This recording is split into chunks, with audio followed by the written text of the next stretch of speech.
नमस्कार, बहुत स्वागत है आप सभी का स्वराज एक्सप्रेस में। आप देख रहे हैं हमारा खास क्राइम शो हवालात, जहां हम खोलते हैं जुर्म की वो परतें जो अक्सर सच से भी ज्यादा खौफनाक होती हैं।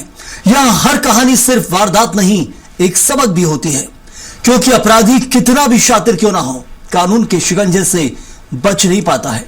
हम आपको दिखाएंगे वो सच जो पर्दे के पीछे छिपा रह गया। तो तैयार हो जाइए जुर्म की दुनिया का सामना करने के लिए, क्योंकि अब खुलेगा हर राज पर्दा।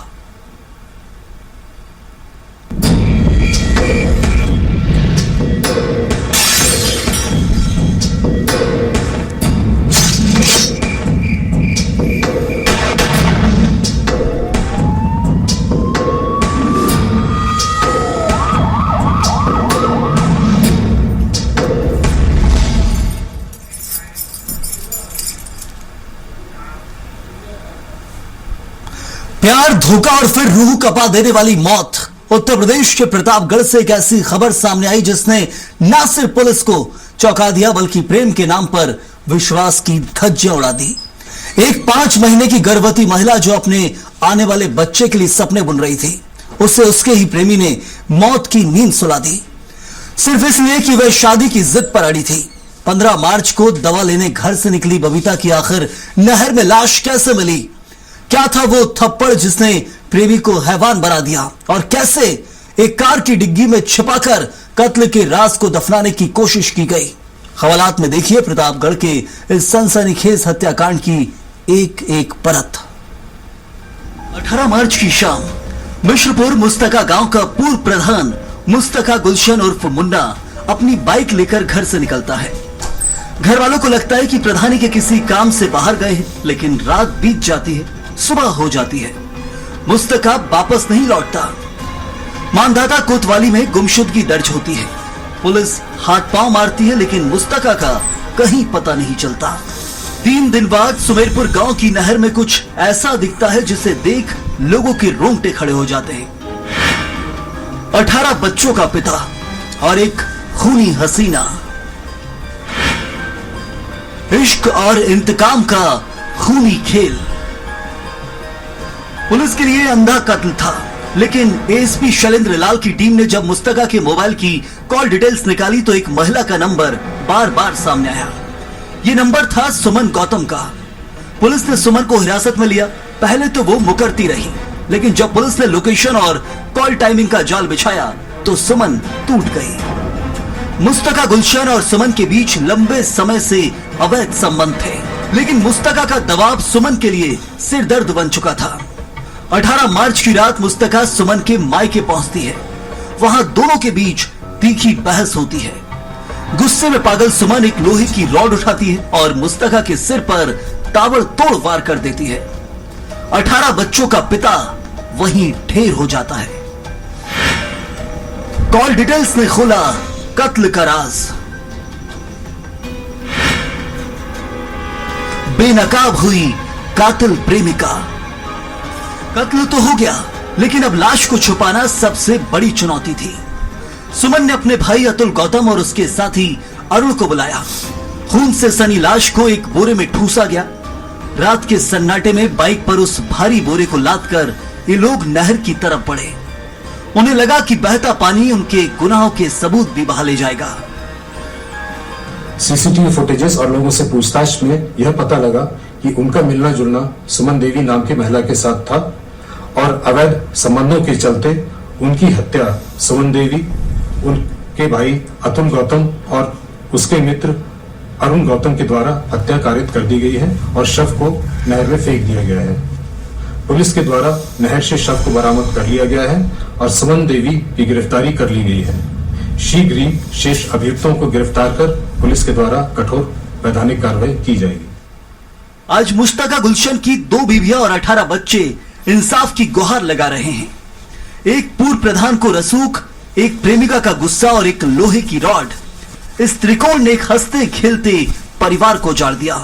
सुमन अब हवालात की सलाखों के पीछे है, लेकिन यह वारदात प्रतापगढ़ के इतिहास में एक खूनी चैप्टर के रूप में दर्ज हो गई है। के मानधाता थाना क्षेत्र में पूर्व प्रधान अपने घर से 18 तारीख को निकला और घर नहीं वापस आया तो प्रधान के परिजनों ने मानधाता थाने पहुंचकर गुमशुदगी दर्ज करवाई। पुलिस ने जब घटना की गहनता से जांच पड़ताल किया तो प्रधान का शव नहर के किनारे बरामद मिला और मृतक के परिजनों का आरोप है कि प्रधान घर से निकला और घर नहीं लौटा।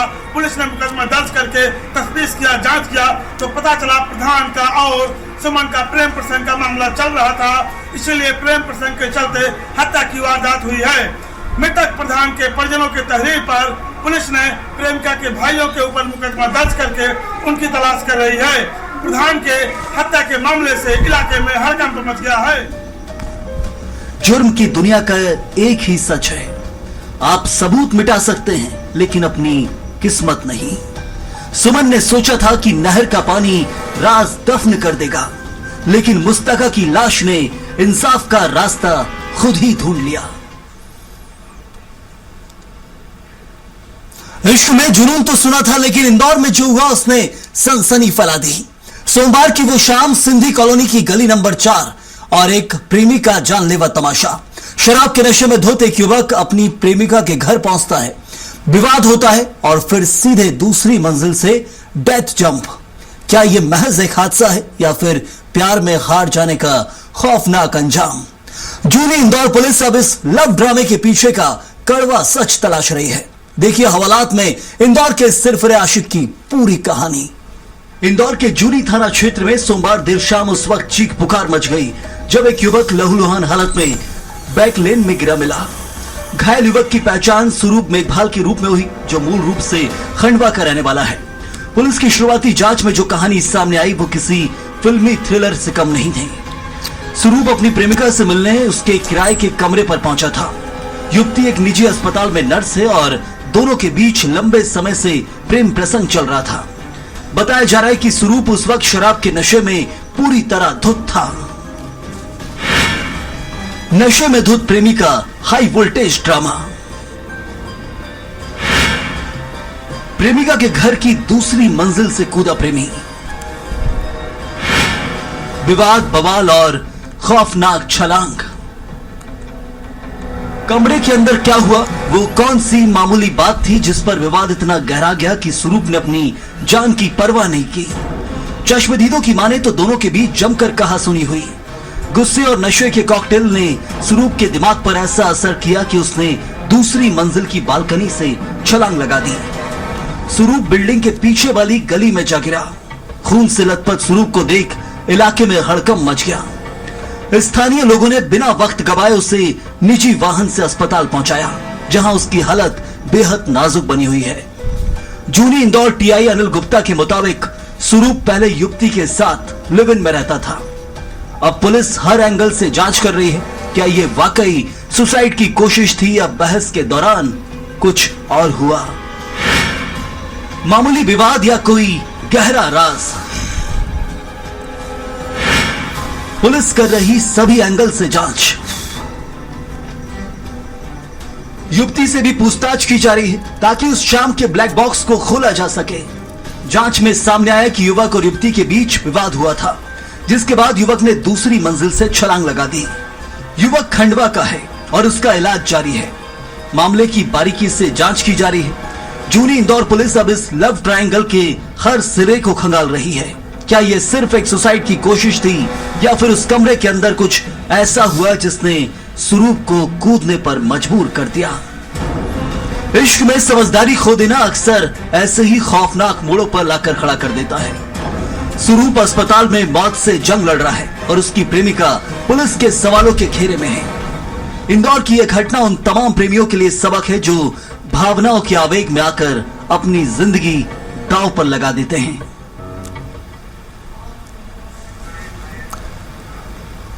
शादी का घर, खुशियों का माहौल, डीजे की धमक, लेकिन इसी शोर के पीछे छिपी थी एक मासूम की चीख।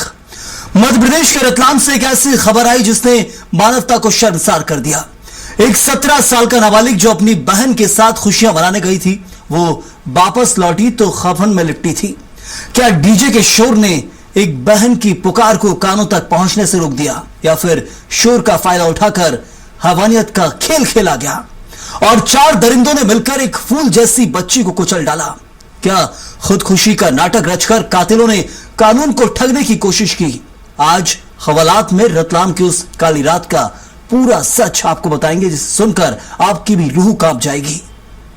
रतलाम का सरवन थाना इलाका अमलिया कोट खुर्द गांव में खुशियों की शहनाई बज रही थी। घर की 17 साल की बेटी अपनी छोटी बहन के साथ शादी में शामिल होने गई थी। पिता मजदूरी पर गए थे, लेकिन जब वो रात 4 बजे घर लौटे तो उन्हें पता चला कि उनकी लाडली अभी तक वापस नहीं आई है। घबराया हुआ पिता जब शादी समारोह में पहुंचा तो पैरों तले जमीन खिसक गई। छोटी बेटी वहां अकेली थी। उसने रोते हुए बताया कि उसकी बड़ी बहन को गांव के ही 4 युवक अपने साथ ले गए। मासूम चिल्लाई, मदद के लिए पुकारी, लेकिन बदकिस्मती देखिए, डीजे का शोर इतना ज्यादा था कि किसी को उस बच्ची की सिसकियां सुनाई नहीं दे रही थी।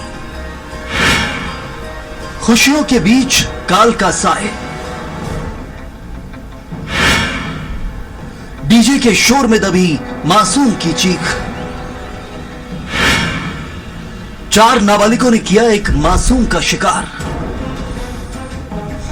कातिल कितने शातिर थे इसका अंदाजा इसी बात से लगाया जा सकता है कि उन्होंने हत्या को आत्महत्या का रूप देने की कोशिश की। युवती के गले में दुपट्टा लिपटा हुआ था, शव जमीन पर पड़ा था। परिजनों का सीधा सवाल था, अगर यह आत्महत्या होती तो शव पेड़ पर लटका मिलता, जमीन पर क्यों? पिता ने जब उन 4 युवकों को घेरा तो वो एक दूसरे का नाम उछालने लगे। मौका पाकर 3 आरोपी भाग निकले, लेकिन एक को ग्रामीण ने दबोच लिया। जब पुलिस ने एसआईटी गठित कर जांच शुरू की तो पोस्टमार्टम रिपोर्ट ने दरिंदगी की सारी हदें उजागर कर दी। एसआईटी टीम का बड़ा खुलासा, सामूहिक दुष्कर्म के बाद हत्या। पुलिस अधीक्षक के निर्देश पर बनी एसआईटी ने जब कड़ियां जोड़ी तो सच सामने आ गया। यह सिर्फ हत्या नहीं थी, बल्कि उन 4 नाबालिगों ने मिलकर बच्ची के साथ सामूहिक दुष्कर्म किया था और फिर उसकी जान ले ली। प्रारंभिक जांच और पोस्टमार्टम के आधार पर सामूहिक दुष्कर्म और हत्या की पुष्टि हुई। 4 आरोपियों को हिरासत में लिया गया और मामले की गहराई से जांच की जा रही है। आज वो चारों हवालात की सलाखों के पीछे अपने गुनाहों का हिसाब दे रहे हैं। बालिका उसकी मृत्यु होना पाएगी। प्रथम दृष्टया हमने इसमें मार्ग पंजीबद्ध किया, इसमें स्मूदरिंग कारण आया। उसके बाद हमने इस पर इन्वेस्टिगेशन किया और एफआईआर करी, और जिस पर हमने 4 अपचारियों को गिरफ्तार किया है और हमारा इन्वेस्टिगेशन इसमें चल रहा है। इसमें उस लड़की के साथ कुकृत्य होने के भी साक्ष्य मिले। हम इसमें विवेचना कर रहे हैं और जो साक्ष्यों के आधार पर हम इस पर कार्रवाई करेंगे। रतलाम की यह घटना समाज के माथे पर एक बड़ा कलंक है। सवाल उस डीजे के शोर पर भी है जिसने एक बहन की पुकार को भाई तक नहीं पहुंचने दिया। कानून अपना काम करेगा, लेकिन क्या वो मासूम वापस आएगी?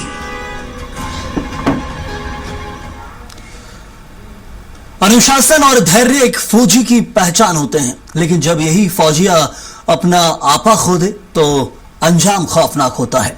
पामगढ़ के व्यासनगर में एक रिटायर्ड फौजी ने मामूली बहस के बाद अपनी लाइसेंसी पिस्टल से युवक पर गोली चला दी। बीच बाजार हुई इस फायरिंग से न सिर्फ एक युवक घायल हुआ, बल्कि पूरे इलाके में दहशत फैल गई। आखिर क्या था वो विवाद जो हत्या के प्रयास तक पहुंच गया? देखिए पामगढ़ के उस शूटर फौजी की पूरी कहानी। जांजगीर चांपा का पामगढ़, सुबह के 10 बजे और अचानक गूंजी गोली की आवाज। जिस हाथ ने सरहद पर देश की रक्षा की, उसी हाथ ने मामूली गाली गलौज में अपनों पर ही पिस्टल तान दी। सोमवार की सुबह पामगढ़ के व्यासनगर में सब कुछ सामान्य था। विकास नगर का रहने वाला शैलेंद्र साहू अपने साथियों के साथ हिमांशु किराना स्टोर पहुंचता है। यहाँ शुरू होती है गाली गलौज। दुकान संचालक हिमांशु श्रीवास ने जब इसका विरोध किया तो विवाद की चिंगारी भड़क उठी। देखते ही देखते विवाद इतना बढ़ गया कि हाथापाई की नौबत आ गई। किसी को अंदाजा नहीं था कि यह मामूली बहस खून खराबे में बदल जाएगी। रिटायर्ड फौजी का खूनी गुस्सा।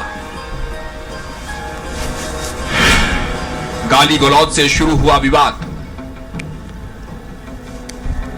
विवाद बढ़ता देख हिमांशु का भाई गुलशन श्रीवास बाहर आता है। गुलशन, जो आर्मी के सिग्नल कोर से रिटायर्ड हवलदार है, उसने जोश में आकर होश खो दिया। उसने अपनी लाइसेंसी पिस्टल निकाली और सीधे पंकज कश्यप पर निशाना साध दिया। गोली सीधे पंकज की जांघ में जा लगी। पंकज वही गिर पड़ा और मौके पर भगदड़ मच गई। घायल पंकज को तत्काल सीएचसी पामगढ़ ले जाया गया, जहां उसकी गंभीर स्थिति को देखते हुए उसे बिलासपुर रेफर कर दिया गया। रिटायर्ड फौजी ने युवक पर चलाई गोली। मामूली गाली गलौज में निकाली पिस्टल।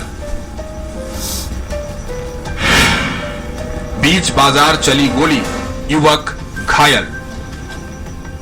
सूचना मिलते ही पामगढ़ पुलिस मौके पर पहुंची। पुलिस ने त्वरित कार्रवाई करते हुए मुख्य आरोपी रिटायर्ड फौजी गुलशन श्रीवास और उसके भाई हिमांशु को गिरफ्तार कर लिया। गुलशन, जो कभी देश का रक्षक था, अब हत्या के प्रयास का आरोपी है। किराना स्टोर को तोड़फोड़ करने लगे, मारपीट पे उतारू हो गए। उसको लेके उसका जो भाई है हिमांशु श्रीवास का छोटा भाई गुलशन श्रीवास, जो कि पिछले 31 मार्च 24 को आर्मी से रिटायर हुआ है, सिग्नल कोर से, उसने अपनी जो लाइसेंसी पिस्टल है .32 कैलिबर की, उससे फिर एक झगड़ा करने वाले एक आदमी पे टारगेट करके गोली चलाई पैर पे, उसके जान में लगी और वो घायल हो गया वहां पे। पामगढ़ क्षेत्र में फायरिंग की घटना हुई है। आरोपी रिटायर्ड फौजी और उसके भाई को गिरफ्तार कर लिया गया है। लाइसेंसी पिस्टल जब्त कर ली गई है और धारा 307 के तहत मामला भी दर्ज हो गया है। जो कि हिमांशु किराना स्टोर के सामने चल रहे गाली गलौज को देख रहे थे, वही हिमांशु श्रीवास द्वारा गाली गलौज नहीं देने और बीच बचाव किया गया, जिससे नाराज शैलेंद्र साहू सहित अन्य उसके व्यक्ति मौके पर 12 से 13 लोग उसके दुकान के पास पहुंचे और दुकान अंदर घुस करके तोड़फोड़ करना चालू कर दिया, जिससे नाराज होकर के हिमांशु श्रीवास ने अपने हाथों में तलवार लिया और वही उसका रिटायर्ड भाई गुलशन श्रीवास, जो कि एक्स आर्मी है, उसके द्वारा अपने जो लाइसेंसी पिस्टल होती है उसे निकाल करके लाया और एक बार हवा में फायरिंग किया गया, जिससे लगा कि मामला शांत हो जाएगा, मगर किसी प्रकार का मामला शांत नहीं हुआ। विवाद और बढ़ गया, जिससे गुलशन श्रीवास के द्वारा अपने लाइसेंसी पिस्टल से एक युवक पंकज कश्यप के नाम से पहचान हुई है, जिसकी जांघ पर गोली मारी, जिसके बाद सब जो तोड़फोड़ करने वाले उपद्रवी थे सब मौके से फरार हो गए। घटना की जानकारी जैसे ही पामगढ़ पुलिस और जिले के पुलिस कप्तान को पहुंची तो मौके पर पुलिस टीम को भेजा गया, जांच पड़ताल की गई और मौके से ही जो आरोपी हैं गुलशन श्रीवास रिटायर्ड आर्मी और एक उसका भाई हिमांशु श्रीवास, जो कि किराना स्टोर का संचालन करता है, उसे तत्काल प्रभाव से गिरफ्तार किया गया है, जहां उन्हें न्यायिक रिमांड पर भी भेज दिया गया है। लाइसेंसी हथियार आत्मरक्षा के लिए होते हैं, अहंकार दिखाने या आपसी रंजिश निपटाने के लिए नहीं। एक फौजी का अनुशासन इस घटना में तार तार हो गया। अब आरोपी जेल की सलाखों के पीछे है और घायल अस्पताल के बिस्तर पर। हवालात आपको बार बार आगाह करता है, एक पल का गुस्सा आपकी पूरी जिंदगी को जेल की काल कोठरी में बदल सकता है। रिश्ते जब बोझ बन जाए तो अंजाम अक्सर लहूलुहान होता है। छत्तीसगढ़ के कोरिया से एक ऐसी वारदात सामने आई जिसने पुलिस को भी हिलाकर रख दिया। एक घर जहां चीखें रोज का हिस्सा थी, वहां एक रात ऐसी आई कि सन्नाटा हमेशा के लिए पसर गया। 25 फरवरी को जिस मौत को दुनिया खुदकुशी समझ रही थी, वो दरअसल एक बेरहम कत्ल था और कातिल कोई बाहरी नहीं बल्कि वही पत्नी और बेटा थे, जिन्होंने उम्र भर साथ निभाने और बुढ़ापे की लाठी बनने की कसमें खाई थी। आखिर क्यों? एक मां और बेटे ने मिलकर घर के मुखिया को मौत के घाट उतार दिया। क्या शराब की लत ने अपनों को ही जल्लाद बना दिया? 25 फरवरी 2026 कोरिया जिले के पटना थाना क्षेत्र के ग्राम कटकोना में उस वक्त हड़कंप मच गया जब बसंत लाल की लाश उसके ही घर में फंदे पर लटकती मिली। बसंत लाल जो कलारी में काम करता था, उसके बारे में सबको यही लगा कि शायद तंग आकर उसने अपनी जान दे दी। पत्नी और बेटे ने पुलिस को यही यकीन दिलाने की कोशिश की कि बसंत ने आत्महत्या की है, लेकिन कहते हैं कि गुनाह कितना भी शातिर क्यों ना हो, वो अपना निशान छोड़ ही जाता है। जो पोस्टमार्टम की रिपोर्ट आई तो पुलिस के कान खड़े हो गए। रिपोर्ट में साफ हुआ कि गला घोंटने के निशान और शरीर पर लगी चोटें फांसी लगने से पहले की थी, यानी पहले हत्या हुई फिर उसे फंदे पर लटकाया गया। शराबी पति के लिए काल बना परिवार। पोस्टमार्टम रिपोर्ट ने खोला कत्ल का चिट्ठा। पटना थाना पुलिस ने जब पत्नी शालू और बेटे विजेंद्र को हिरासत में लेकर सख्ती से पूछताछ की तो झूठ की दीवारें ढह गई। जो पत्नी कल तक आंसू बहा रही थी, उसने कबूला कि बसंत लाल रोज शराब पीकर उनसे मारपीट करता था। घटना वाले दिन भी बसंत नशे में धूत होकर घर पहुंचा और विवाद शुरू कर दिया। रोज रोज के जुल्म से परेशान पत्नी और बेटे का सब्र टूट गया। गुस्से में दोनों ने लकड़ी उठाई और बसंत पर हमला कर दिया। वार इतना तेज था कि बसंत की मौके पर ही मौत हो गई। डर के मारे साक्ष्य छुपाने के लिए दोनों ने मिलकर शव को फंदे से लटका दिया ताकि दुनिया इसे आत्महत्या समझे। शराब के नशे ने उजाड़ा एक परिवार। लकड़ी के वार से दिया वारदात को अंजाम। पुलिस ने कत्ल में इस्तेमाल लकड़ी बरामद कर ली है। पत्नी शालू और बेटा विजेंद्र अब सलाखों के पीछे अपने किए का हिसाब दे रहे हैं। शराब की एक बोतल ने एक हंसते खेलते घर को उजाड़ दिया। बाप शमशान पहुंच गया और बेटा और पत्नी जेल की काल कोठरी में। कोरिया जिले के पटना थाना क्षेत्र में से एक सनसनीखेज हत्या का मामला सामने आया है, जिसका पुलिस ने खुलासा कर दिया है। 25 फरवरी को ग्राम कटकोना में एक व्यक्ति की संगीन परिस्थितियों में मौत हुई थी, जिसके शुरुआती में आत्महत्या माना जा रहा था, लेकिन पोस्टमार्टम रिपोर्ट आने के बाद शव को फांसी पर लटकाए जाने और गले के नीचे चोट के निशान मिलने के बाद पुलिस को शक हुआ और इस मामले की गहन जांच की तो जो सच सामने आया वो चौंकाने वाला था। मृतक बसंत लाल की हत्या उसकी पत्नी और बेटे ने मिलकर की थी। बताया जा रहा है कि मृतक बसंत लाल शराब पीकर अक्सर दोनों से मारपीट किया करता था, जिससे दोनों परेशान थे। घटना वाले दिन घरेलू विवाद के दौरान दोनों ने लकड़ी से हमला कर उसकी हत्या कर दी और सबूत छुपाने के लिए शव को फांसी पर लटका दिया। फिलहाल पुलिस ने दोनों आरोपियों को हत्या के आरोप में गिरफ्तार कर न्यायिक हिरासत में जेल भेज दिया है और मामले की गहन जांच कर रही है। कोरिया जिले का यह मामला एक सबक है उन परिवारों के लिए जहां नशा रिश्तों पर हावी हो जाता है। शराब ने बसंत लाल को हैवान बनाया तो बदले की आग ने पत्नी और बेटे को कातिल। आज कानून अपना काम कर रहा है, लेकिन पीछे छूट गए हैं कई सवाल और एक उजड़ा हुआ आशियाना।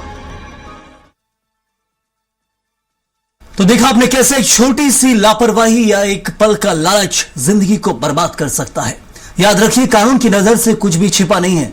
अगर आप सुरक्षित रहना चाहते हैं तो सतर्क रहिए, जागरूक रहिए। हम फिर लौटेंगे एक नई कहानी और एक नए खुलासे के साथ। आप बने रहिए स्वराज एक्सप्रेस के साथ।